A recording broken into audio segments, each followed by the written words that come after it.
Spring is our busiest season at Rood Riddle Equine Hospital, in part because it's foaling season. And so each year we see a fairly large number of mares and foals at our hospital for a variety of illnesses or procedures, some of which require anesthesia. Anesthesia is different in the foal than it is in the adult horse.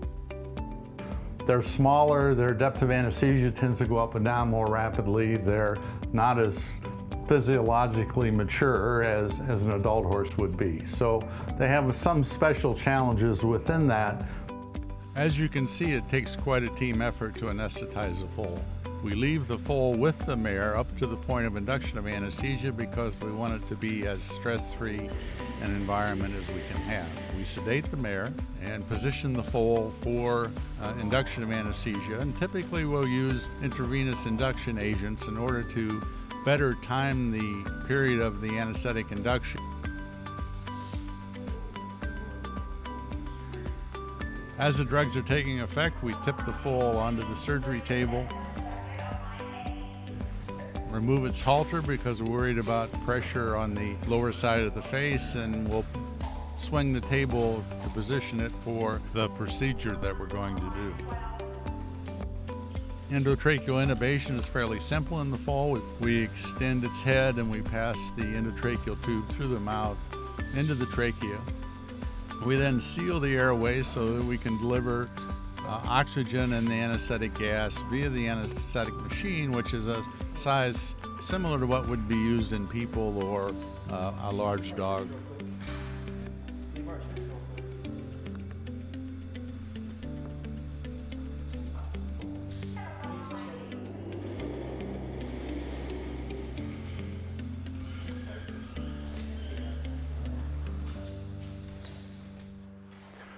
We anesthetize foals for a lot of reasons. This one has joint ill or an infection in a joint that's associated with a young foal. It's not unusual.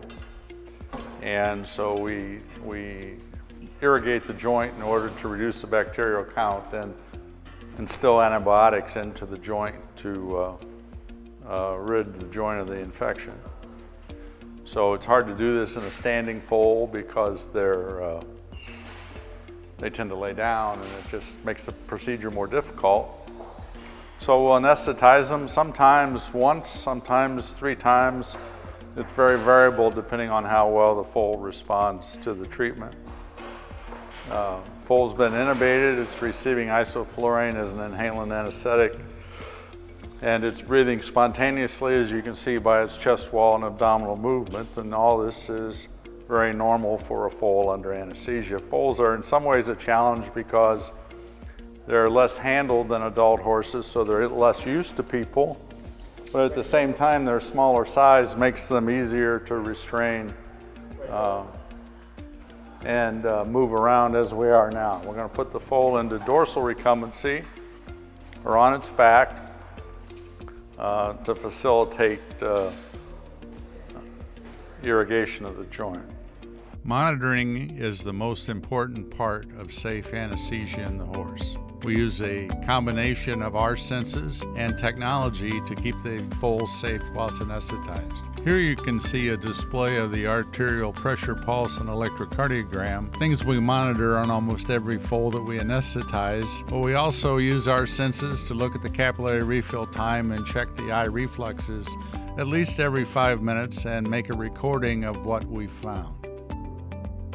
After the procedure is finished, we move the foal to a padded recovery stall that's specially designed for recovery of anesthesia in the horse. We keep them in lateral recumbency till we think they're ready to stand. We place them in sternal recumbency, as you see here, extend their feet, and assist them and encourage them to stand.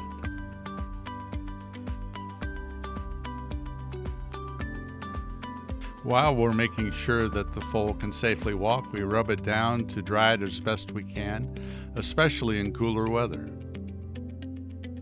Once we're confident the foal can walk again, we return it to its stall and reunite it with its mother just in time for some lunch.